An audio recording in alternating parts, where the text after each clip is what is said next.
great time. We've got a lot of neat activities planned, not just for the conference attendees, but also for families, kids, and we're going to be reaching out to the public and really trying to make this a phenomenal event for 2007. So thank you very much, and look forward to seeing everyone here.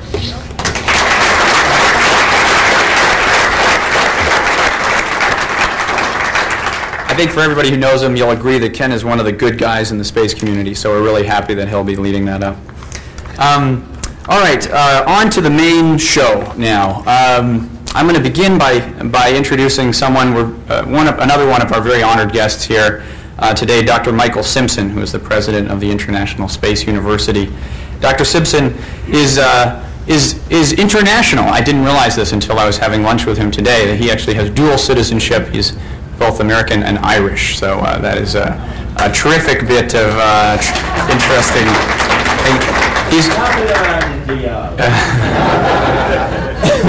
He's been the president now, I think, for just over a year, and doing a terrific job from all accounts. That he really gets what ISU is and what it could be, and has just been doing a terrific job. This is his third university presidency. He was also president of Utica in New York and American University in Paris. His academic specialty is international political economics. And just a small little note that he mentioned to me, which is that his space debut was in 1965. You may be interested in this, when Michael was editing a high school science magazine and doing stories on the Ranger program. So it's been a long time. Good to have you back in space, Michael, after all that time. And Michael will introduce Peter Diamandis. Thanks.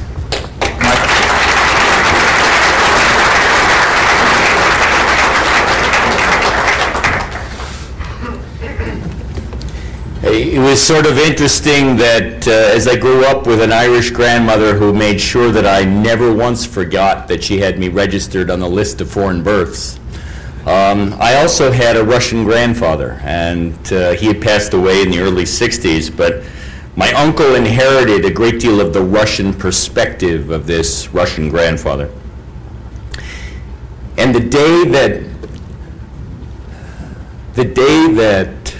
the U.S. Apollo-Soyuz mission occurred, I got a call from this uncle, and he said, "Michael, today we are whole again."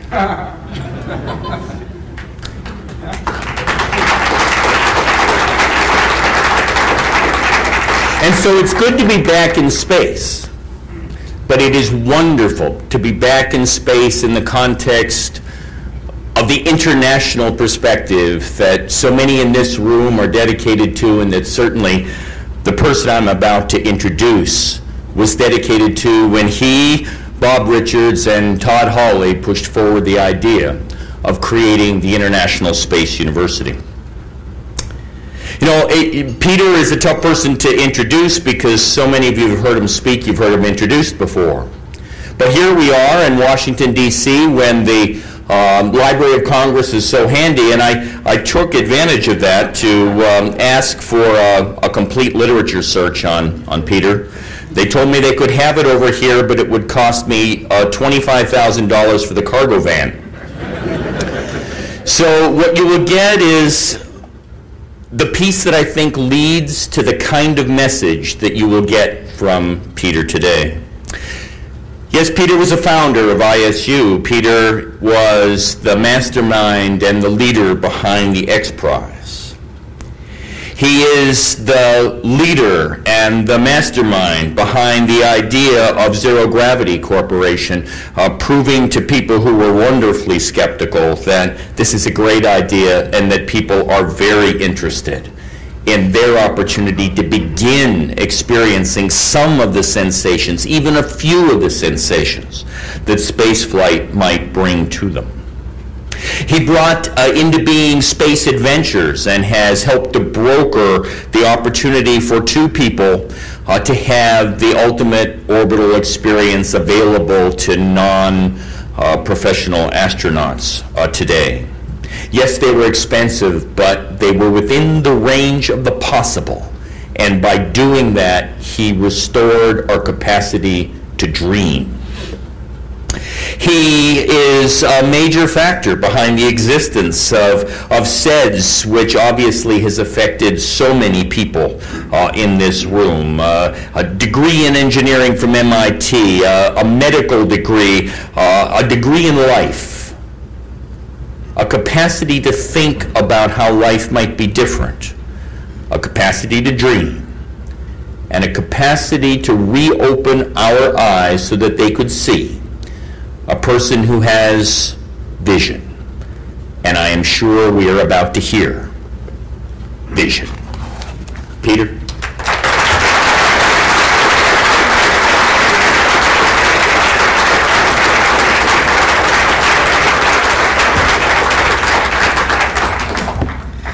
Well, it's good to be back with the family again. I do want to join with get this.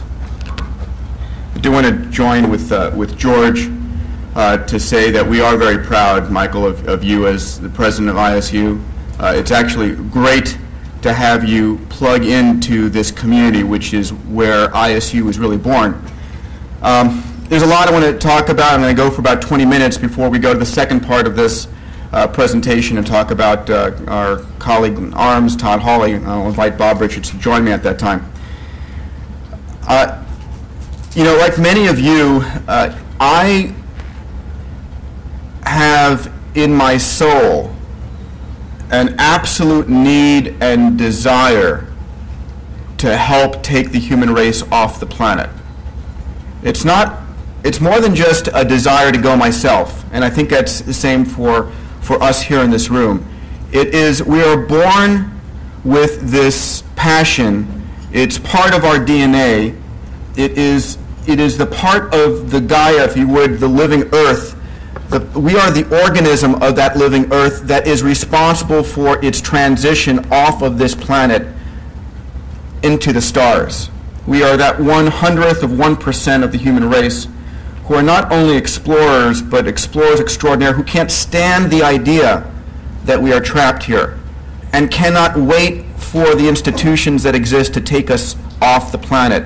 We are impatient, we are driven, we are given a mission which we are proud of, that we wake up with every day. And we think, how can we make this thing happen? How can we accelerate it? You know, the vision began and was started back with Sputnik and Gagarin's flight and Buzz and his colleague landing on the moon in 1969. And that just isn't enough. So where are we going next? You know, if you go back historically and look at what drove us to the moon in the 1960s, it was fear. It was a race against the Soviets. It was a show of supremacy. And it was a false set of pretenses, one that very quickly fell away when the race was won. What will drive us forward is something very unique. And it comes from two sides. One is a realization that that for the first time ever, the power to go to space is now resident within the hands of individuals, not the hands of governments. It's always been the case that, you know, it took the Soviet Union or the force of the United States or now the force of China to go and open the space frontier. That's no longer the case. Now individuals can do it.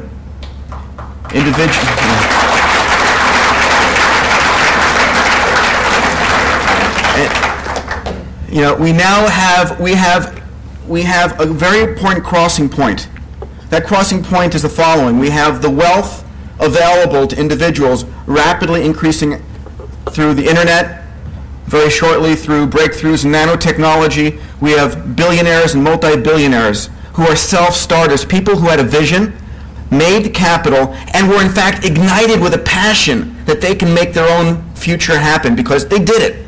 And when they've accomplished such great things and made hundreds of millions or billions of dollars, they look, what can I do next? And the greatest challenge, of course, is to go and open the space frontier. So at the same time, the number of millionaires and billionaires are asymptotically or very rapidly increasing. The price for getting into space is coming down. We're at that crossing point right now. And what's going to happen? Well, here's my vision of where we are.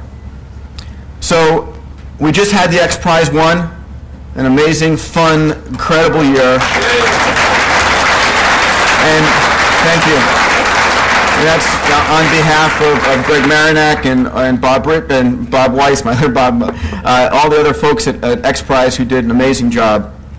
And it was a paradigm shift. I was talking to Jim Bryce here about how wonderful it was to have all those tried, true engineers who knew how it has to be done, because we did it that way 40 years ago, have their little, ossified structure of life shaken up a little bit as they sort of like poke over and say, oh, shit, and come back down. Yeah, that's sort of my mental image of what happened. And that start of the personal spaceflight revolution that we got going here is going to lead to the first, what I call, Netscape event. There has never, unfortunately, been a real dollar returned in the commercial space business. It's unfortunate, but if you look at all of the, other than telecom satellites, I'm going to set those aside because they don't involve, what I think we care about passionately. They're a great endeavor, and they support, a dozen commercial launches a year, which is way too small on expendable rocket vehicles. So we have really the first opportunity now to start a new realm of launch capability for suborbital flight, and the first business, which will go public and provide a tremendous return, and the financial communities are like lemmings. They follow very rapidly. We will be announcing on our own at some point in the near future an orbital prize. You've got America's Space Prize out there. You have about 5 or 6 very real players looking at orbital flight privately. I think within the next 5 to 8 years we'll have the first private orbital flights occurring. Now, something very magical happens once you have private orbital flights. You know the old adage, when you're in orbit, you're 2/3 the way to anywhere. I predict within about 3 years of private human orbital flights, you will have the first private teams of people stockpiling fuel on orbit and making a beeline for the moon.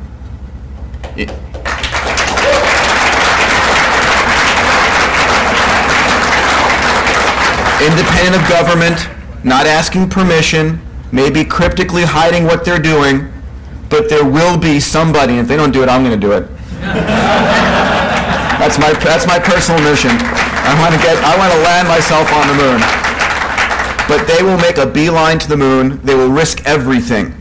They will risk their lives. They will risk their wealth. They will risk, anything they need to, because one of you in here, or a group of you in here, or a group of people that we know, believe so much in their hearts that we have to do that. And we will.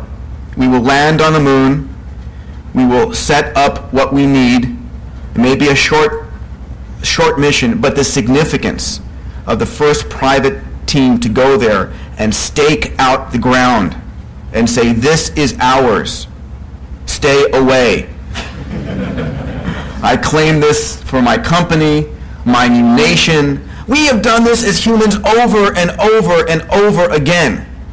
It is the story of our lives, from the first groups of hominids in Africa to the latest British transition to the States. This is our pattern. We do this. We are humans. It's in our genes. We're not going to stop now. And the amazing thing is that we are alive at the time when this is happening off the Earth, independently, during our lives, unstoppable. And it is only unstoppable if it is in the hands of individuals, in the hands of private industry.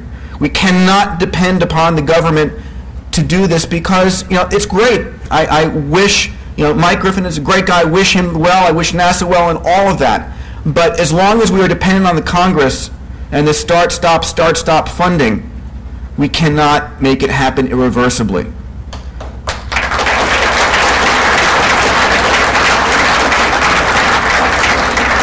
So I believe that we will have private orbital flight soon. It will be driven by the billion-dollar tourism marketplaces that are out there. It's real, it's coming, it provides for, I mean, the fact that we have 4 to 6 human flights to orbit a year is pathetic. It is pathetically small, right? It's just, we need 4 to 6 flights a day, and we'll have that soon, and we'll learn. We'll have what happened with the Boeing 247 and the DC-3, where we learned these systems, and we got economics, and we got robust systems, and we built things that work over and over and over again. And we are, as I like to say, self-loading carbon payloads. We are the payloads of the future. But that private moon mission will happen. Everything we hold of value on this planet, metals, and minerals, and real estate, and energy, are in infinite quantities in space. The first trillionaires will be made out there. And amongst them, hopefully ourselves. We've been waiting a long time. We've had this vision for 20, 30 years. And we're at the point now where it will happen. The timeline is a little bit iffy, but the wealth that's needed, the technology that's needed is there. And it's going to be interesting to see who gets to Mars first. Because, the right way to go to Mars is one way. The right way to go to Mars is go there and settle it. The right way to go is have people who are willing to risk their lives go, land there, and have those of us who want to care to resupply them with missions along the way. Question for you. If you had a 50-50 shot of surviving on Mars, how many of you would go? So about 70% of the audience here. And I would say that there are a lot of smart, very capable people. And I would, in terms of MDs, PhDs, I'll put aside the lawyers, we are not letting them go. There are thousands who would give their lives for a quarter chance to go. So that's the future. We're going to discover life on Mars within the next 6 to 8 years. I'm absolutely sure we're going to find life on Mars. And we're going to find, the thought that we are alone in the universe, I think, is, I'll tell a short story for fun. I was in a mountaintop church in Greece, in a small monastery. And there was 6 o'clock, the sun was setting, and they were calling the priests to dinner, for prayer.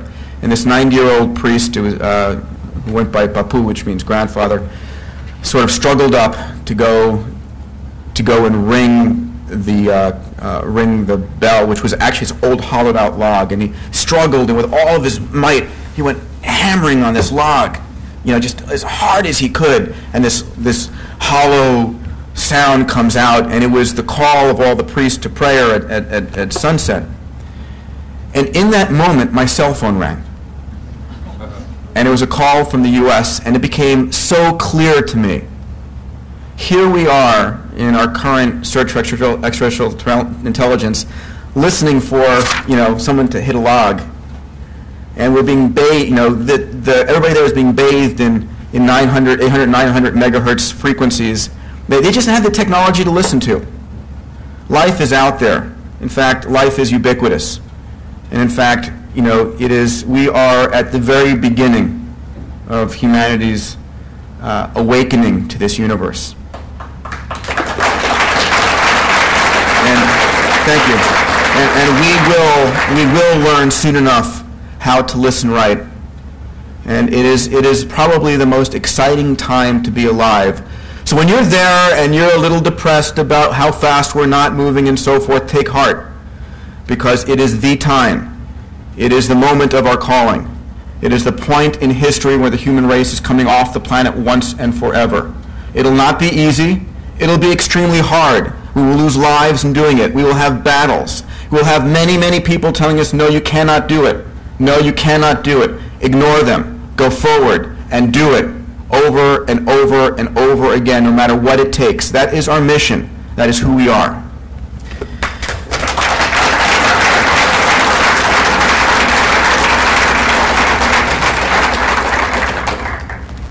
So at this point now, I want to take a moment to transition from the future to a little bit of the past. And a little bit of where the seeds of the ideas that I'm presenting you came from, which was from a close colleague who was lost to us almost a decade ago. Before I do that, I want to just take a moment to, we had a chance to have all the SEDS people stand up. I'd like a moment to have everybody involved in ISU to please stand up. That's fantastic.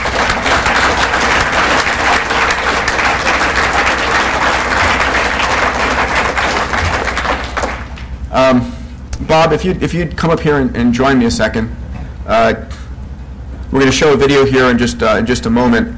But Bob and Todd Hawley and I, back in 1981, 82, when we first met through SEDS, we had a concept we called the benign conspiracy.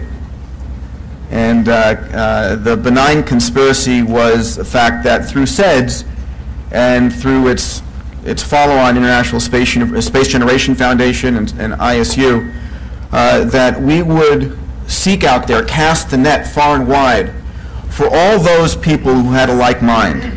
The future leaders, the future doers, those who self-selected, if you would, through this process, and bring them together and share this seed of a vision that we all collectively feel. And connect ourselves, because at the end of the day, it's not about the money and it's not about the technology. It is about one thing only. It is about your human mind, the will to do. Absolutely, the will to do. It is nothing else. You know, with the right money and the right people, you can build the technology. With the right technology and the right people, you can attract the money. But with technology and money, without the right people, it's a useless matter. So Bob and I had this benign conspiracy, and you want to join on in. You are it. The ISU and SEDS. One of the metaphors that I'd like to look on for life, I came from a music background. Both my parents were professional musicians. And I spent a lot of my childhood waiting in anticipation for the curtain to rise on many plays. And there was this orchestra that was tuning up. And it was this cacophony of noise that was happening. But you just knew that when that moment came, that orchestra came into harmony, came into tune, and the lights went down and the curtain rose, then magic things were happening. And I think we're at that stage with the exploration of space. The curtain is about to rise. And I think all of these incredible groups and these incredible people that are doing these amazing things are all starting to come into harmony. And watch out, because the world will never be the same.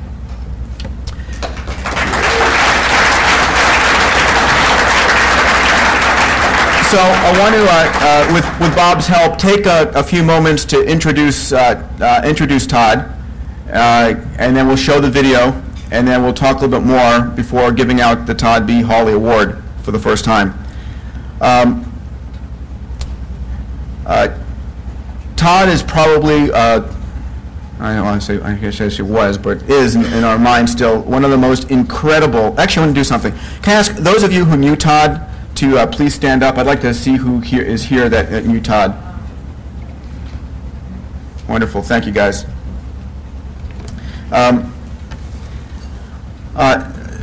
Todd, Bob, and I were inseparable as business partners and co-conspirators in the creation of SEDS and Space Generation and ISU. And Todd was probably the most brilliant individual I have known. Brilliant in his grasp of big picture. You know, we would be talking always about the creation of new societies, new ways of thinking, new structures of civilization. That was the game that we were playing. It was how are we establishing independent governance off this planet? How should we rewrite the English language? You know, there are too many problems with that. How do we set up new structures of thinking that would bring about greater levels of creativity? That is the level of the game that Todd played. He was a polyglot, spoke Russian fluently, Spanish, French, English, and probably had a couple hundred word command of another 6 or 7 languages. An economist by trade, a Russian history major by study, but a visionary by practice. I cannot tell you the thousands of times I have wished he was still alive right here, right now, because the world would be another decade ahead in our space world had he been here. I guess all of us are inspired at some point in our lives. We can maybe think back to when we knew that space represented an opportunity that we just had to dedicate our lives to. With Todd, it was the reading of Gerard K. O'Neill's book, The High Frontier. And before he had read that book, space really wasn't part of him. It was a future that he hadn't experienced yet. But when he read that book, he realized that space provided an opportunity to create the type of humanity and society that he wished to live in. And you'll learn a little bit about Todd through a video that we're about to see, and his lifelong passion to escape and supersede the idiocy with which this human race has treated itself over the millennia and reach a whole new height of relationships, of governance, and of possibilities that provided a completely limitless opportunity for a species. And Todd was passionately dedicated to this vision, and his DNA is infected, and his virus of his DNA is infected in all of us today. Let's go ahead and roll the video here.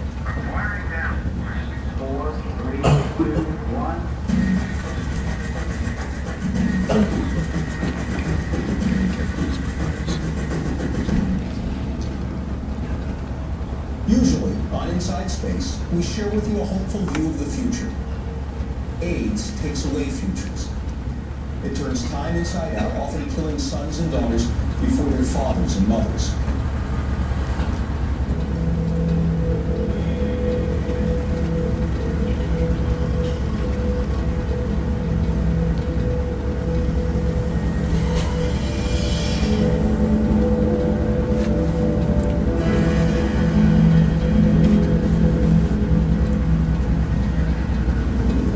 Campus of MIT, the Massachusetts Institute of Technology. Hi, I'm Jeff Fox, and this time on Inside Space, we've come here because it's a place where challenges are met, often with inspiration and certainly intellect. And it's also a place where 8 years ago, 3 very intelligent and very young men formed the International Space University. Their goal was to create a cadre of professionals from different nations and with different specialties to lead humanity into the solar system. ISU, now based in Strasbourg, France, continues today. But one of its 3 founders, Todd B. Hawley, in many ways the supernova of ISU, died this past summer of AIDS.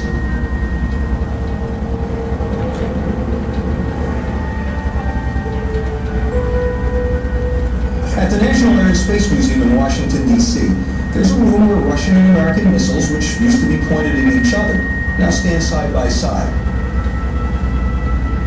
Here, a group is gathering to remember their friend, brother, teacher, student, life partner, and leader, Todd Hawley. Todd always was, always will be, trying to achieve human greatness. He saw a dream of unlimited hope for humanity. He believed in his dream. He changed the world by his actions. Todd knew exactly what he wanted in space. He thought space was a tool for the evolution of humanity. My life mission, Todd's dream, is no less than the establishment of an entire new world off the Earth, which is created and inhabited by individuals and institutions, including you and me. Born in the Cold War space age, Todd never knew a time when people had not flown beyond the atmosphere. He was a sensitive kid who hated conflict. Given the choice, he would play the Indian rather than the cowboy. In his late teens, he read The High Frontier by Gerard K. O'Neill. He realized that space was the place where humanity could grow without discord. At George Washington University, Todd co-founded the Students for the Exploration and Development of Space. SEDS continues today. He became director of membership for the country's Young Astronaut program. But again, Todd stressed the International. Although this is the Young Astronaut program of the United States, from its inception it was determined that we should make this a program for students throughout the world. They can emulate us. In fact, already existing in the Soviet Union is a Young Cosmonaut program, which has existed far longer than the Young Astronaut program. This will help us towards long-term goals, which are peace through space. Throughout this time, Todd had been working the idea of higher education on the high frontier with Peter Diamandis and Bob Richards, passionate young men with an addiction to achievement. Here in Todd's handwriting is the earliest known reference to what would become the International Space University. Just a year and a half later at MIT, the ISU lifted off. Participants in the first session were greeted on video by no less a futurist than Arthur C. Clarke. This would become an ISU tradition. But few would ever know that Clarke's addresses were at least co-written by Todd Hall. So we get the best of both worlds.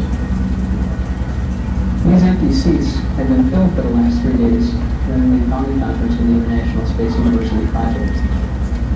What has been taking place in addition to those classroom activities have been closed sessions where key people that we've invited from a number of nations, the United States, Japan, Canada, the Soviet Union, People's Republic of China, and all of Europe, have been invited to bring 100 students, top caliber graduate programs throughout the world together, to have them look at a multidisciplinary curriculum, to have them address a major international issue in space development and space exploration. In early 1988, with Todd as executive director, the ISU hosted a high-level gathering in Montreux, Switzerland, to solidify support for a full 9-week summer session. In the same year, Pauly established a life partnership with poet Yuri Hospodar. These were to be the best of times for Todd. As the yearly ISU summer sessions progressed, students from around the planet came to know him as a friend and mentor. No one who had anything to do with ISU in those days was ever the same. Together, students and faculty caught solar power, remade the moon, and turned gravity itself from a constant to a variable. Yet even as ISU flourished, a whisper and letter-writing campaign among some who should have known better began to undermine Todd's base of support. Todd had never made a political issue of his sexuality. Now, he had to. It's unfortunate for ISU and unpleasant for me at this time to bring up one thing that is a little bit negative on such a happy occasion as today. That is that I believe there is a threat looming which may challenge my personal ability to pursue my own dreams, and perhaps even threaten our ISU dream. That threat is being driven by human bigotry, and more specifically, by homophobia. I don't tolerate bad intention rumors, and I feel I should quickly destroy a recent one, perhaps indirectly caused by this letter, which suggests that all 3 ISU founders are gay. Well, that's untrue. But what is true is that I am gay. And that's a fact known to all the ISU executives. I haven't made a point of advertising this fact to others. It's simply so. These people accept my difference. And my difference from them doesn't stop them from letting us work together on an important project, the ISU. We came from different lands, but we all share a dream. We go to different homes, but we're not alone. For dreams, we all can learn. To dreams, we must return. For dreams, become reality. Let's all go forward together and make our dreams reality. Thank you.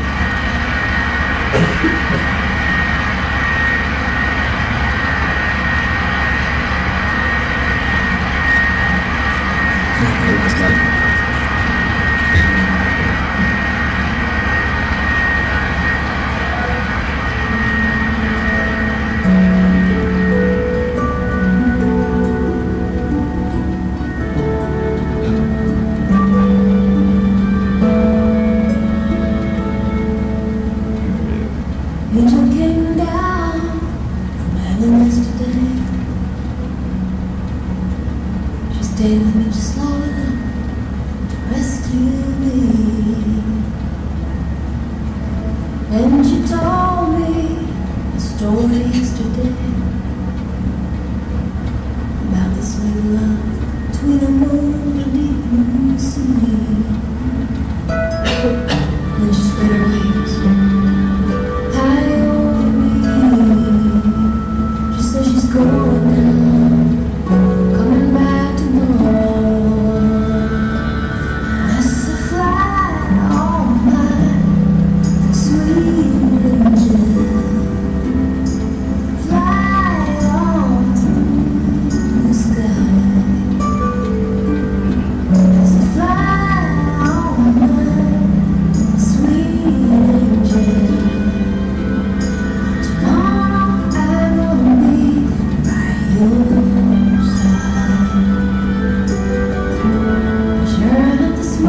is not gone. Rather, it's as if he's made the big leap to some long interstellar orbit with which communication is impractical. As a touchstone of Todd's dream, his friends filed past the Air and Space Museum's moon rock. Yuri touches their ring of commitment to it.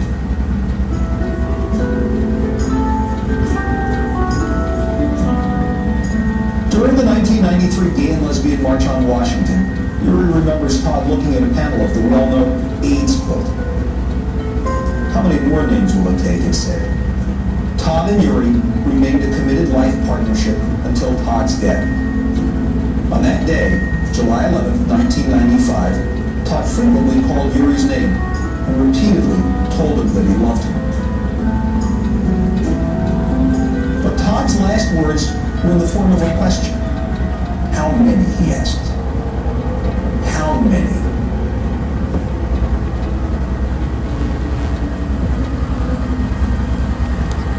We'll be back in just a few minutes to see what some members of the space community are doing in the struggle against AIDS. Get that? Well, balancing Todd's tremendous passion for life and dedication to the breakout of humanity to space, Todd had a wonderful sense of humor that I think many of us who knew him in the room today came to appreciate. It was Todd's sense of humor that took us through so many difficult times with SEDS and Space Gen and ISU. And it's Todd's bold vision, his sense of humanity, and how he's touched every one of us in this room today, whether you knew him or not, that I think we're here to celebrate. And I was absolutely thrilled when I heard that those who were close to Todd had the foresight to create an award in his honor and his vision. And I think what we're going to do today is start a tradition that will be cyclically resounding throughout history and rewarding the people that shared some of his enormous sense of the future and potential and humanity and dedication and energy and vision and all the things that I aspire to become just a part of what Todd's vision could be. And I continue to try to dedicate myself to achieve some of that as we move forward today. Peter? Well, so it brings us to that point in the program when we will recognize our winner. I'll just say one more thing about Todd. He was some of the aspects that are inherent in ISU that are so critical is that besides being a polyglot, Todd was also an interdisciplinary fellow. He was a policy major, a Russian history studies major, but he was an author and an artist. And we'll come to that piece of his interest in art in a moment. So this is a project of the ISU USA Alumni Organization, and Jim and his team organized this. So thank you to the ISU US alums for doing this. It's a very important part of ISU. This was put out on ISU Talk, and it was narrowed down to 3 finalists. Those finalists are our own George Whitesides,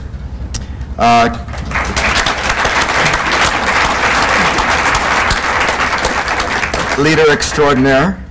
And I'm going to take this moment to say to you, George, and to Bob, what a wonderful relief to see NSS back up on its feet strong, and to see the attendance of these conferences back up where they are and from here only upwards. So fantastic job, guys.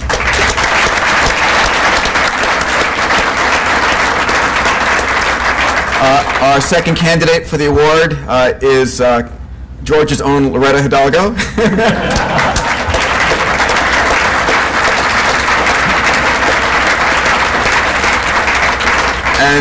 And Dr. Irina Nelson. I don't know if Irina, if you're here. I don't believe so. May I have the envelope, please? Yeah. Okay, this has been hermetically sealed, kept in a safe for the last 24 hours. I think you have to go.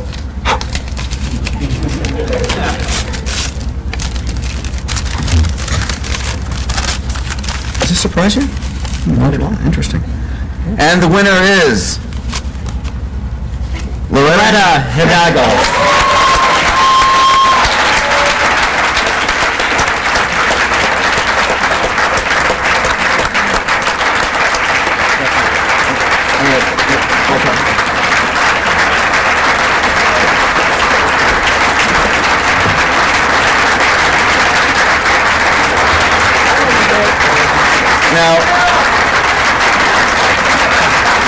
before we let Loretta, a few words about Loretta. Actually, I want to say personally, when I heard about this award, it took about a tenth of a nanosecond to say, well, of course it should be Loretta, and that was my one vote.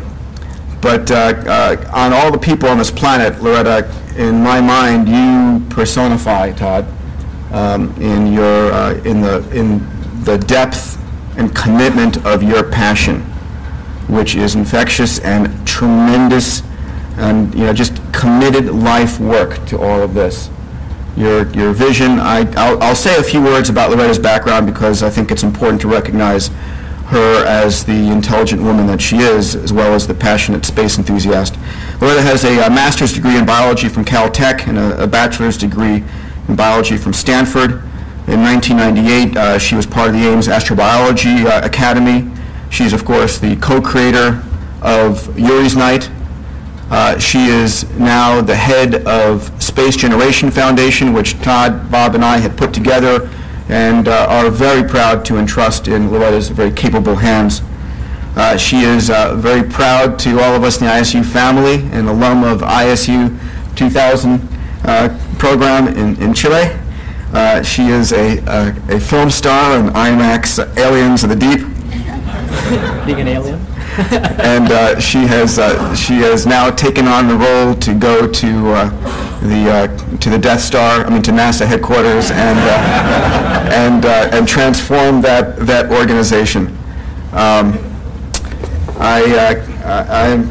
It is fitting, appropriate, and the universe is whole in having you here, Loretta, to accept this award. And congratulations.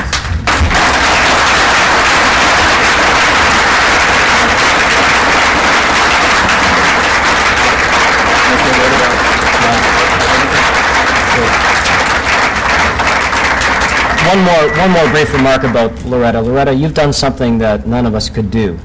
And I've just realized that today at this conference, you have catalyzed the convergence of the generations of people from SEDS, NSS, ISU, Space Gen. It's all come together into a synonymous whole, and it's because of your efforts, Loretta, and I thank you for that.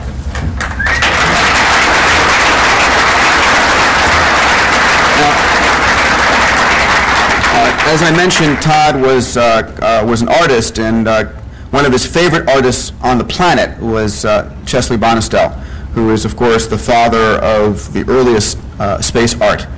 And one of our close family, we're all a family here. We're a family of people who are passionate and believe and share. It is our DNA. It's what binds us at the closest point in our lives.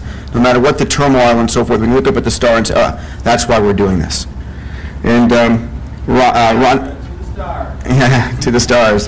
And Ron Miller, one of our family members, chose this piece of artwork.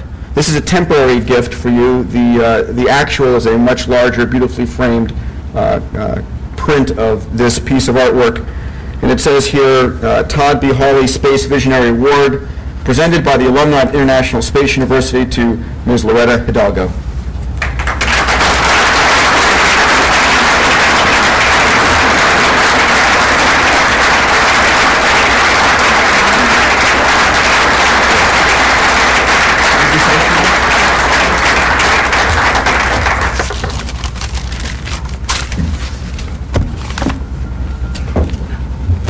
Thank you, Peter, and thank you, Bob, and thank you to the whole ISU community.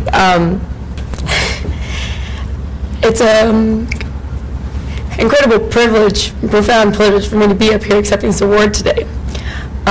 First and foremost because Todd Hawley was the first of the three founders that I met. Before I met Peter and worked with Bob and got to become such an integral part of this community, I remember sitting in my cubicle at Johnson Space Center in 1996 and surfing the fledgling internet and finding some of Todd's original writings. And that was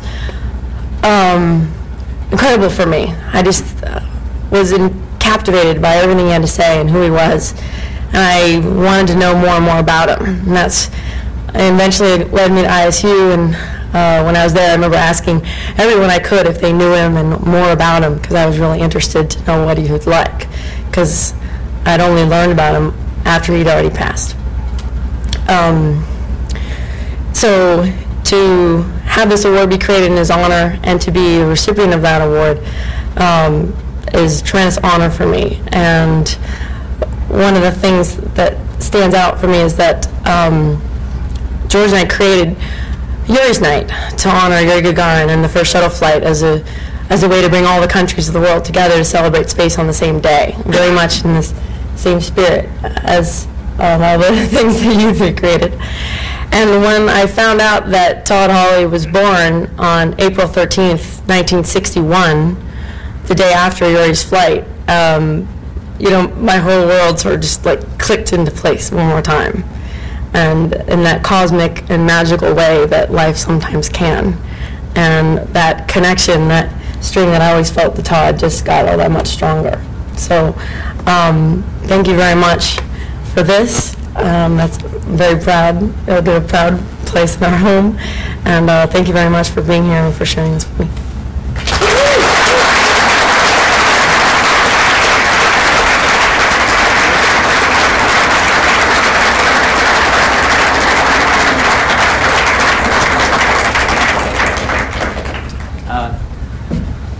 She had my vote.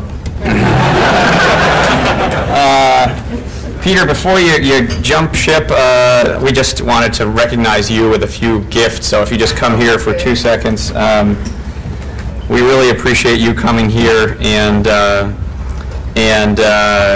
being here, and obviously, we've all been touched by you and your work, and so just a few tokens of our appreciation here. It's an ISDC 2005 T-shirt, and you were talking about your trip around the moon. We got you a movie poster for the next IMAX moon thing signed by Burt Rutan and Buzz Aldrin. So thanks so much for being here.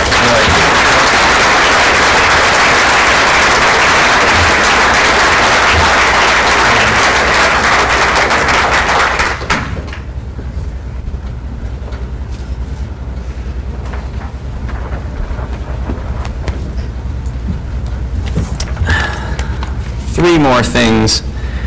And one other thing. I don't know if how many of you have actually worked with Peter, but I found it very interesting that you were thinking about rewriting the English language with Todd. I don't know if any of you have ever had to edit one of Peter's PowerPoint presentations. My guess is that one of the things he would have changed was, some spelling issues. So two small things and then one big thing. First of all, if you're interested in recordings of this or any other major things, talks during the conference, they'll be available downstairs. I think most of them still are, and you can talk with our videographer. Thank you so much for videotaping everything. I think you've managed to handle 7 different tracks by yourself, and Dead Saint Rain, yeah. Broke the speed of sound a few times, jumping in between them. And so anyway, thank you for being here and for doing that. Chris Brengel, I may be mispronouncing your last name, but thank you, has organized, will be organizing a tour of the downtown Air and Space Museum, just $5 for transportation shortly after lunch. Chris, do you want to just stand up so people know where you are, and maybe after we close, if you're interested. Chris is a docent, I believe, at the Air and Space Museum, and so I'm sure it would be a really terrific tour. So I encourage you to do that. I'd just like to close with the following note, which is not really a note. That's an incorrect way to say it. The recognition, which is to the conference chair of ISDC 2005. I wanted to recognize, I think it was highly appropriate to recognize and to raise our glasses for Mr. Bob Getz, who really, I think, personifies in many ways the following principles: integrity, commitment, hard work, and loyalty.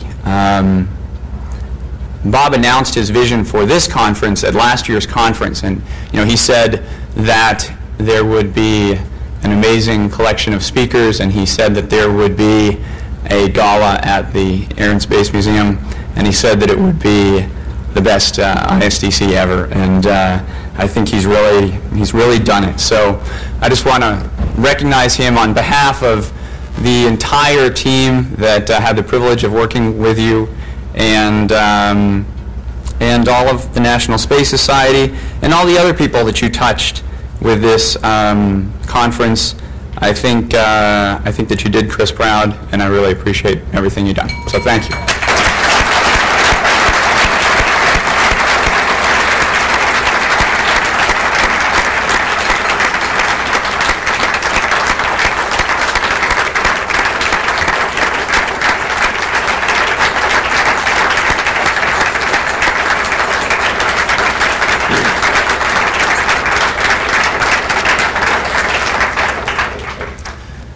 All right.